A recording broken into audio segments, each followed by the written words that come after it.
Kembali di Haji Outlook 2026 setelah sebelumnya kita sudah membahas bagaimana soal kesiapan dari Kementerian Haji dan juga Umroh mulai dari catering, kemudian pesawat, makanan, visa haji itu yang kemudian sudah hampir rampung 100% sudah kemudian dioptimalkan oleh Kementerian Haji dan juga Umroh termasuk juga soal petugas haji kesiapannya. Nah, yang kemudian menjadi pertanyaan kita semua adalah soal situasi geopolitik di Timur Tengah yang sampai saat ini masih belum bisa mereda begitu ya, dan ini tentu saja menjadi tantangan tersendiri di bawah kepemimpinan Bapak Gus Irfan begitu ya, qadarullah begitu, kita tidak ada yang tahu begitu, yang tidak bisa kita kendalikan begitu situasi geopolitik di Timur Tengah. Bagaimana Kementerian Haji dan juga Umroh merespon hal ini, termasuk juga soal ada 3 skenario terburuk di sana yang memang sudah disiapkan. Ini memang pertanyaan yang selalu muncul dari berbagai pihak. Betul. Apakah kita tetap haji atau tidak? Mbak Disti, waktu nuzul Quran di istana kemarin, setelah itu saya dan wakil saya Bang Daniel sempat berkonsultasi dengan Presiden terkait dengan situasi di Timur Tengah. Arahan beliau, apapun yang terjadi, bagaimana situasinya, tentu pertimbangan utama adalah keselamatan dan keamanan jamaah haji kita. Karena itu kita walaupun sampai hari ini kita persiapan sudah selesai semua, kita selalu berkoordinasi dengan teman-teman Kementerian Haji di Saudi maupun Duta Besar Saudi di sini. Kita koordinasi dengan teman-teman Kementerian Luar Negeri kita. Kita tetap menyiapkan berbagai mitigasi yang diperlukan. Ada beberapa skenario dan nanti skenario yang kita harapkan adalah semuanya aman, kita berangkat semuanya, di sana aman, pulang dengan aman. Itu harapan kita. Tapi ada berbagai kemungkinan, misalkan kita tiba-tiba situasi buruk, tidak berangkat semuanya. Tapi mudah-mudahan tidak akan terjadi. Ada skenario kedua di mana mungkin nggak semua berangkat. Mudah-mudahan juga tidak perlu terjadi. Dan skenario yang ketiga adalah kita tetap berangkat semua tapi jalur atau perjalanannya berbeda, agak memutar sedikit sehingga itu juga akan berpengaruh pada lama penerbangannya, juga berpengaruh pada kondisi jamaah kita, capek karena mungkin kalau normal kan sekitar 9 jam. Kalau harus memutar mungkin harus nambah sekitar 4 jam lagi. Dan yang lebih kita perhatikan juga dengan penambahan waktu penerbangan tentu biaya akan meningkat. Tapi semuanya sudah kita persiapkan. Mudah-mudahan situasi tetap berjalan seperti semula. Seperti sekarang ini kemarin juga ada surat dari Kementerian Dalam Negeri Saudi bahwa situasinya telah aman. Hari ini pun jemaah umroh kita tetap berangkat dan pulang dengan aman, dengan lancar untuk penerbangan direct. Nah, direct artinya tidak harus transit ke negara-negara Timur Tengah lainnya. Dan penerbangan haji kita semuanya direct. Hanya saja saya minta Pak Firman tolong diperhatikan jamaah haji khusus karena sebagian besar malah menggunakan penerbangan yang harus transit di Timur Tengah. Itu juga harus diperhatikan mulai sekarang. Mudah-mudahan nanti bisa ada alternatif penerbangan yang lain selain yang transit di Timur Tengah. Nah itu yang kemudian kita harapkan semuanya tidak ada skenario terburuk, kita harapkan semuanya berjalan dengan lancar begitu, semua jemaah yang sudah menunggu bertahun-tahun bisa kemudian melaksanakan ibadah haji dengan lancar begitu ya, tidak ada satu kurang apapun begitu. Nah yang kemudian jadi pertanyaan adalah ini, soal kalau tadi jemaah haji reguler insya Allah semuanya nanti akan direct, tapi kemudian bagaimana dengan jemaah haji khusus, sejauh ini komunikasinya seperti apa dan kesiapannya seperti apa begitu ya, melihat situasi geopolitik kita di Timur Tengah seperti apa, bagaimana untuk bisa mengkomunikasikan kepada jemaah haji khusus ini?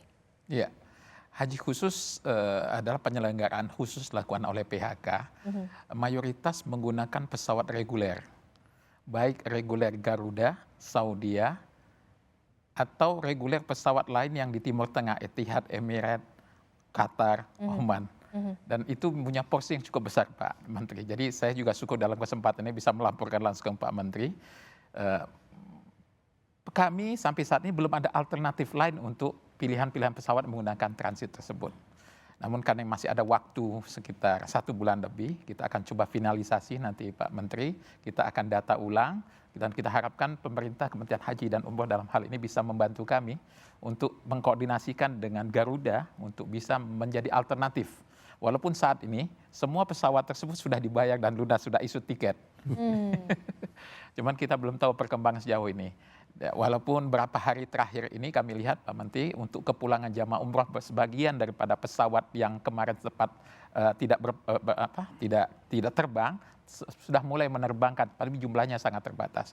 Namun haji kan sangat rigid sekali waktunya. Betul. Tentu nanti kita harapkan nanti koordinasi, insya Allah arahan dari Pak Menteri, kita harapkan berapa yang menggunakan pesawat transit tersebut, dan jika kemungkinan agak sulit untuk terbang, kita harapkan Kementerian Haji bisa koordinasi dengan penerbangan nasional kita, bisa membantu menyiapkan pesawat tambahan agar jamaah haji yang sudah siap berangkat ini bisa diberangkatkan.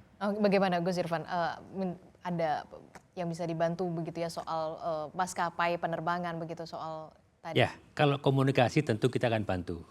Tapi tentang kesiapan apakah Garuda sanggup menambah pesawat tentu tergantung pada Garudanya sendiri. Sementara untuk penerbangan haji reguler kita sendiri, Garuda juga harus menyewa dari tempat lain, dari luar negeri. Sehingga kalau toh harus mencari tambahan tentu harus jauh-jauh hari. Karena menyewa pesawat tidak semudah menyewa taksi. Nah itu yang kemudian harus dipersiapkan begitu ya. Nah ini membahas soal tadi menarik begitu ketika situasi geopolitik dan ini harus memutar jalur penerbangan, tentu harus ada cost yang kemudian ditambah begitu ya, ada kemungkinan potensi ada penambahan biaya di sana. Bagaimana BPKH melihat ini? Kalau dari kami pada prinsipnya, kami ini kan setiap tahun sudah ada RKAT yang disetujui oleh Komisi 8 DPR RI. Terkait dengan alokasi biaya, alokasi nilai manfaat, dan alokasi beberapa hal yang lain yang perlu disepakati. Nah, sebenarnya kalau dari sisi, kembali lagi kami sampaikan bahwa dari sisi likuiditas, dari sisi keamanan, dari sisi investasi dan sebagainya itu, alhamdulillah sampai saat ini kami terus melakukan mitigasi resiko secara konsisten. Nah, oleh karena itu, kalau memang harus ada sesuatu yang menjadi tambahan, tentu saja ini perlu di-redesign ulang apa yang sudah kita sepakati dari sisi RKAT-nya. Nah itu yang mungkin ketentuan peraturan perundang-undangan apa yang perlu disupport dari sisi infrastruktur itu yang mungkin yang perlu kita jembatani. Tapi kalau dari sisi nilai dana segala macamnya sih nggak ada isu sih. Oke, saya ke Pak Marwan. Pak Marwan melihat ini situasi geopolitik kita tentu pemerintah Indonesia sudah memastikan bahwa yang paling utama adalah jaminan keamanan dan juga keselamatan bagi seluruh jemaah haji kita, jemaah haji Indonesia. Bagaimana kemudian Komisi 8 DPR RI melakukan pengawasan dan juga pendampingan terkait dengan hal ini? Ya, Komisi 8 ini kan selalu turun ke pemilih. Jadi psikologi jamaah itu kita tahu, apapun persoalannya berangkat haji. Pasti itu. Maka karena itu kita minta Menteri Haji tetap melakukan langkah-langkah persiapan berangkat secara normal. Tidak ada yang berubah, tetap saja dilakukan. Tapi dalam keadaan normal pun kita sudah menghadapi tantangan nih sekarang. Karena kemarin diputuskan Aftur itu sudah naik nih hampir 2 kali lipat. Dolar kita putuskan kursnya itu hanya 16.500, sekarang sudah 17.000. Kaitan pertanyaan host tadi ke BPKH, ini pasti ada pertambahan. Kita akan mendengarkan keluhan dari Garuda dan Saudia pasti.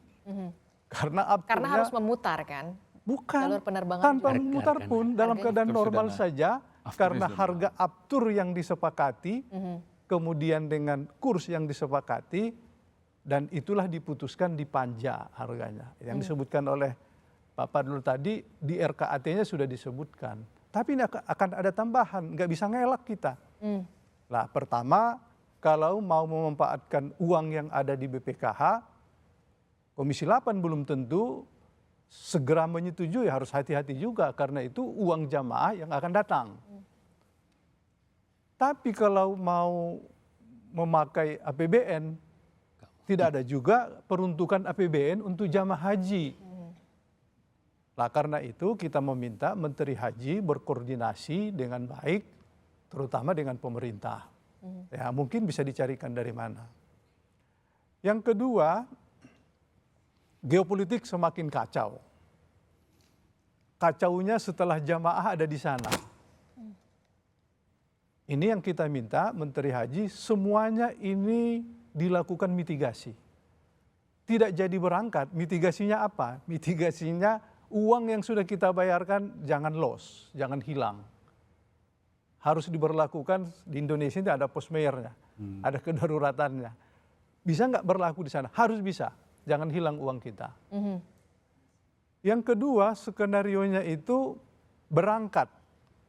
Tahu-tahu setelah di sana terjadi perubahan, semakin memuncak situasi kedaruratan. Tidak bisa pulang segera karena akan mencari rute baru. Kemudian belum bicara itu kan tidak mudah, melewati udara negara-negara lain kan harus ada koordinasinya. Sementara visa sudah mau habis. Maka karena itu kita minta Menteri Haji dalam keadaan seperti ini koordinasinya harus lebih meluas. Imigrasi, Menteri Luar Negeri, kemudian yang macam-macam semua itu yang terkait kalau terjadi kedaruratan. Tapi kami masih yakin, ya mudah-mudahan doa para jamaah seluruh dunia ini akan membaik. Tapi tetap saja yang namanya pasal keamanan dan keselamatan warga negara ini penting pasal. Komisi 8 ikut presiden lah, keselamatan ini penting, keamanan itu penting. Di pasal undang-undang haji pun sama. Tujuannya haji mabrur tapi nyaman, tenang, itu harus seperti itu. Nah, kami menganggap masih tetap saja kita persiapkan dan berangkat di tanggal 22, tapi kita dengarkan dulu 2-3 hari ini. Kalau tidak ada yang datang, alhamdulillah. Umpamanya Garuda tenang-tenang saja dengan itu, alhamdulillah. Tapi kalau dia datang lagi, itu kan akan merombak hasil keputusan panja. Tidak mudah itu, merubah itu. Nah, selain tidak mudah merubah, hitung-hitungannya juga tidak mudah di sini. Iya, karena akan ada redesign lagi begitu iya, ya. karena ada uangnya kan untuk penyesuaian yang akan datang. anggaran Ya lagi. karena anggarannya sebenarnya kan nilai manfaat itu untuk jemaah yang menunggu kan. Iya. Ini kan hanya karena ada kebijakan dari parlemen dengan pemerintah untuk supaya direalokasikan untuk yang berangkat. Nah, kalau misalnya Apalagi ini force major kan. Nah, itu dia. Nah, itu dia, kalau nanti tidak ada lagi jalannya lain, maka tentu kami Komisi 8 akan berkenan juga merombak lagi hasil keputusan ini. Nanti kita hitung seberapa mampunya. Mampunya BPKH berapa, mampunya Garuda berapa.